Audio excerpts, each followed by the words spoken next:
Selamat berjumpa kembali, saudara-saudara yang terkasih, di kanal Forum 195, kanal kita bersama untuk mengasihi, melayani, memuji, dan menyembah Tuhan kita, Yesus Kristus. Damai kasih Allah menyertai kita semua. Saudara-saudara yang dikasihi Tuhan, agama jimat, agama yang sudah banyak kita bahas. Agama ini sebenarnya tidak pantas menjadi pilihan manusia sebagai petunjuk jalan untuk mengenal Tuhan yang memberi keselamatan hidup setelah kematian menjemputnya. Bahkan untuk dimasukkan menjadi sebuah agama juga sebenarnya jauh dari pantas.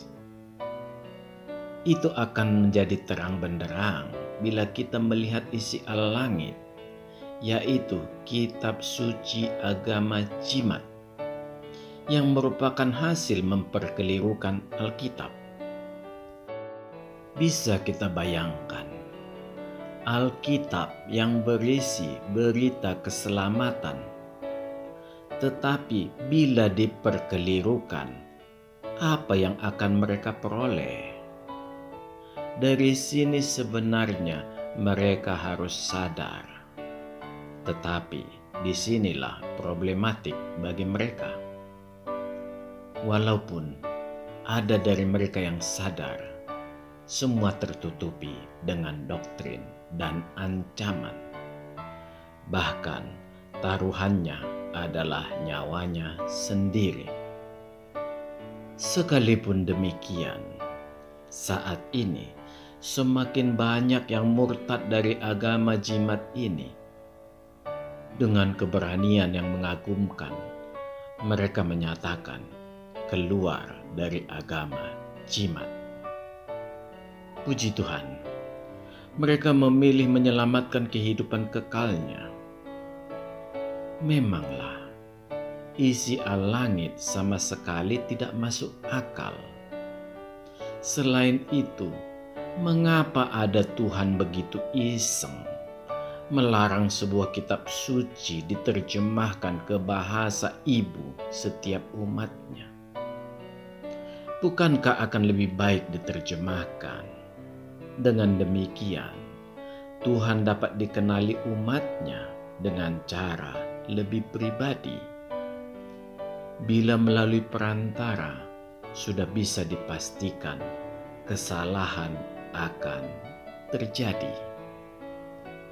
Saudara-saudara yang terkasih, alasan mereka untuk menghindari kesalahan penterjemahan adalah sebuah kesesatan pikir. Karena setiap bahasa yang ada di muka bumi ini adalah bagian produk budaya yang mencirikan sikap bijak sebuah bangsa atau etnis bangsa itu sendiri.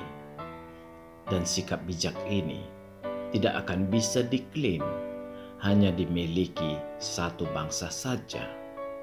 Apalagi bila bangsa yang mengklaim hanyalah sebuah bangsa yang sampai saat ini belum mampu melepaskan diri dari sikap barbarnya, terlebih dalam perbedaan gender dan ketidaksetaraan antar umat beragama. Kesesatan pikir ini dimunculkan dengan mengatakan bahwa Allah hanya menurunkan firman-Nya untuk satu bangsa saja, dan dari suatu bangsa ini akan muncul pengajar-pengajar yang menyebar ke seluruh dunia. Disinilah kesesatan pikir terjadi. Justru bila melalui perantara, sudah pasti kesalahan akan terjadi. Kesalahan ini bukan saja dikarenakan banyaknya penceramah-penceramah yang aneh muncul di hadapan umat dengan membawa doktrin dari Allah mereka. Di samping itu, apa yang disampaikan tiap penceramah banyak yang bertolak belakang secara esensial antara penceramah yang satu dengan yang lainnya. Yang lebih malang, umat dipaksa menerima tanpa memiliki hak untuk bisa mengenal siapa sebenarnya Tuhannya. Saudara-saudara yang terkasih, konsekuensi dari tidak mengenal Tuhannya, maka umat jimat tidak akan mungkin memiliki hubungan pribadi dengan Tuhannya. Ditambah, kitab suci Al-Langit adalah kitab yang berisi hukum-hukum atau aturan-aturan maupun ritual tata ibadah bangsa Yahudi. Sekalipun mereka tidak pernah mengakui Alkitab, tetapi jejak plagiator tetap sangat tepat diberikan kepada Nabi Kutim. Kutim sudah dapat dipastikan melakukan pencontekan melalui Alkitab, baik dari Perjanjian Lama maupun dari Perjanjian Baru. Tanpa pencontekan ini, Al-Langit sama sekali tidak bermakna. Hanyalah buku stensilan yang sangat gersang. Jadi, tepatlah bila dikatakan tanpa Alkitab, Al-Langit tidak ada. Dan agama jimat juga tidak akan pernah ada. Untuk memperlihatkan sisi kesejukan Al-Langit, para penceramah mereka mengambil ajaran-ajaran Tuhan Yesus Kristus yang penuh dengan konsep kasih, baik terhadap Allah maupun kepada sesama umat manusia. Dan umat ini banyak yang terharu dan menangis mendengar apa yang disampaikan penceramahnya.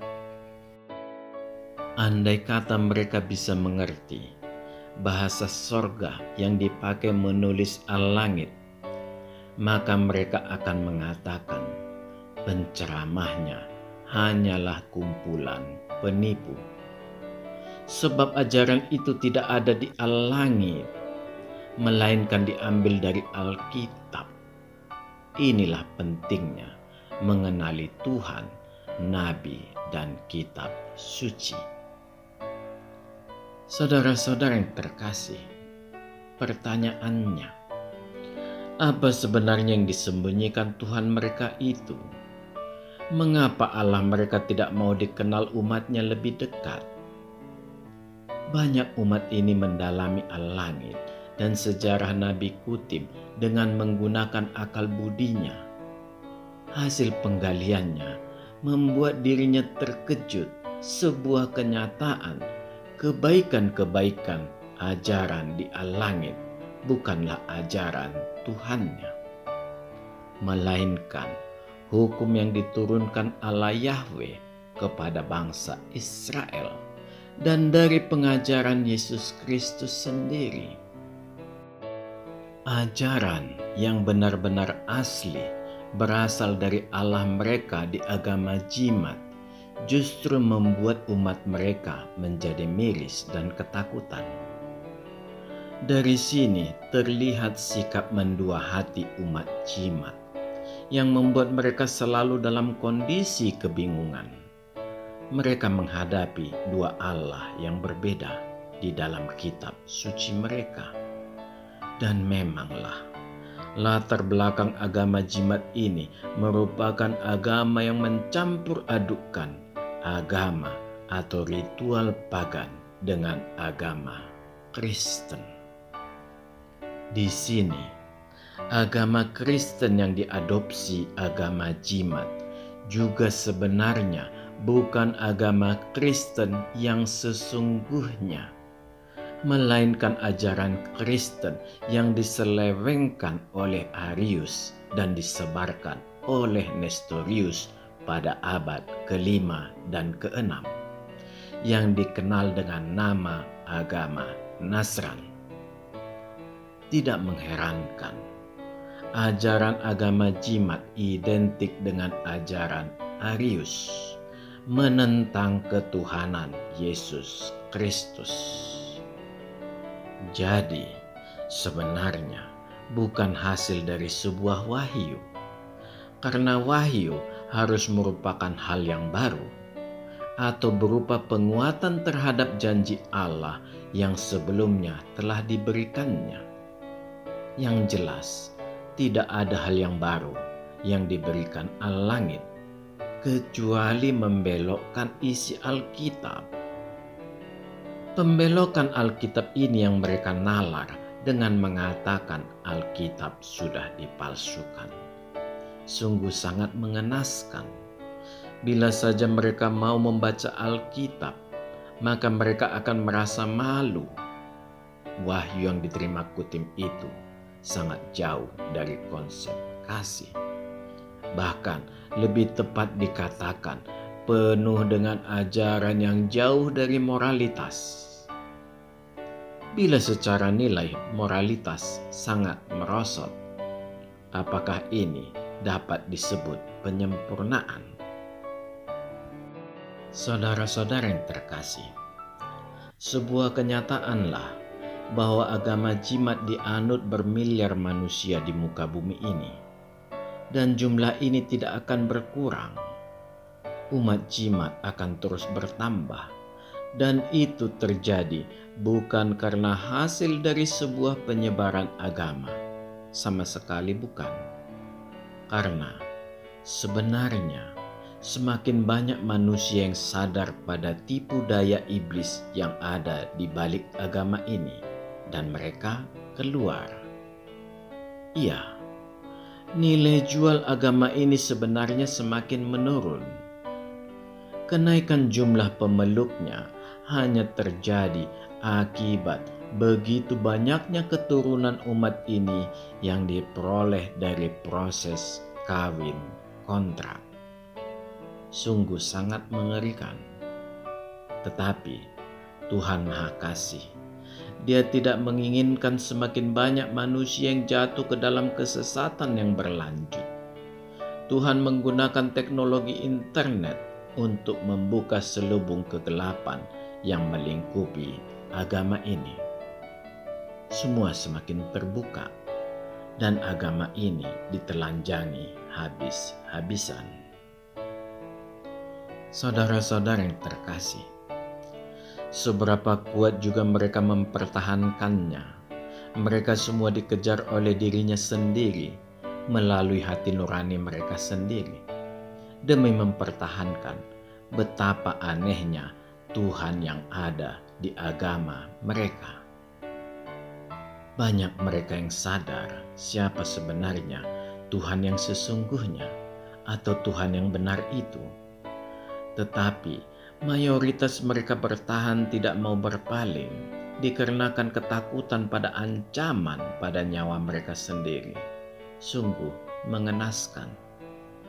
Mereka lebih takut pada ancaman manusia dan tidak takut pada hukuman kekal dari Tuhan.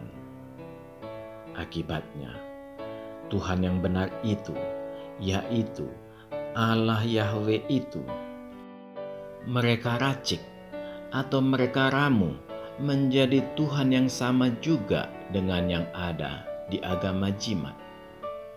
Sekalipun Alkitab menolak cerita-cerita di kitab suci Al-Langit, mereka tetap berusaha mati-matian menempelkan Al-Langit bagaikan lintah atau benalu ke Alkitab. Kenyataan ini semakin membingungkan umat jimat. Tanpa mereka sadari, terjadi hal yang lucu sekaligus memilukan. Terkuaklah, ternyata ada dua Tuhan di agama jimat. Yang pertama, yang merefer ke Allah Yahweh, dan yang kedua, yang bersembunyi di balik tirai. Inilah alasan mengapa Allah mereka tidak ingin mengenalkan dirinya. Tidak lain, hanya ingin merusak ajaran Tuhan yang benar. Tuhan agama jimat sebenarnya tidak peduli umatnya mengikuti ajaran Al-Langit atau tidak. Yang penting harus menyangkali Tuhan Yesus Kristus. Ini dapat kita lihat bahwa Tuhan mereka tidak peduli para penceramahnya menyampaikan ceramah apa. Sekalipun dengan memutarbalikkan Alkitab, tetap saja sah. Hal yang sangat wajar. Para penceramah mereka tidak mengerti isi al-langit karena kontinuitas tiap ayat dan bab sering terputus, dan itu tidak serak dibawa sebagai topik ceramah. Paling enak menghajar kekristenan, karena orang Kristen penuh kasih dan selalu memaafkan. Melihat topik kekristenan yang selalu dibawa para penceramahnya ini, seharusnya umat jimat sadar bahwa Allah mereka tidak peduli pada mereka. Yang ada adalah dendam kesumat Allah mereka terhadap Allah Yahweh yang direpresentasikan dengan menolak ketuhanan Yesus Kristus. Sesuai kesaksian Alkitab, itulah antikristus. Iya, itulah identitas Allah mereka yang sebenarnya. Saudara-saudara yang dikasihi Tuhan, kita semua menjadi semakin paham betapa pentingnya mengenal Tuhan secara pribadi. Iya, disitulah kuncinya. Kesempatan seperti ini tidak akan pernah bisa diperoleh umat jimat, karena semua pemahaman mereka merupakan hasil tafsir orang lain atau berasal dari cara pandang penceramahnya. Boleh dikatakan, memang nasib umat ini sangat memprihatinkan. Mereka tidak memiliki hak untuk memiliki pendapat sendiri tentang Tuhannya. Akibatnya, mereka tidak akan ada yang berani bersuara tentang Tuhannya, karena hak itu hanya dimiliki para penceramahnya, atau banyak juga dilakukan oleh orang yang dengan mudahnya memakai aksesoris keagamaan mereka. Perkembangan teknologi internet melalui medsos yang menelanjangi Tuhan mereka membuat mata umat ini terbuka. Mereka mulai mengenal siapa sebenarnya Tuhan mereka, yang membuat kalangan Kristen tersenyum sedih.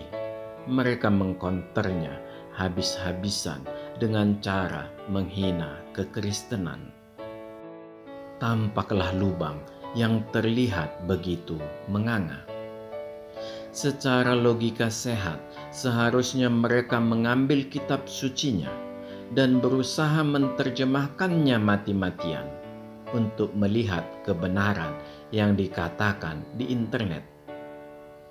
Disinilah kesulitan yang terjadi dan akan sangat membahayakan kehidupan kekal mereka bila mereka tidak mau sadar dari hal-hal yang selama ini tersembunyi bagi mereka. Itulah keberhasilan sebuah doktrin yang menyesatkan miliaran manusia di muka bumi ini. Begitu kuat mencengkeram mereka.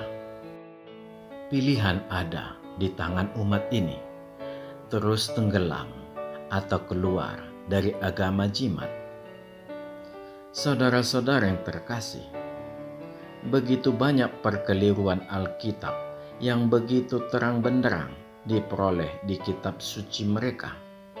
Semua menjadi tidak berarti bagi orang yang tidak mau sadar, yang kesemuanya itu memperlihatkan betapa rusaknya nalar umat agama jimat ini.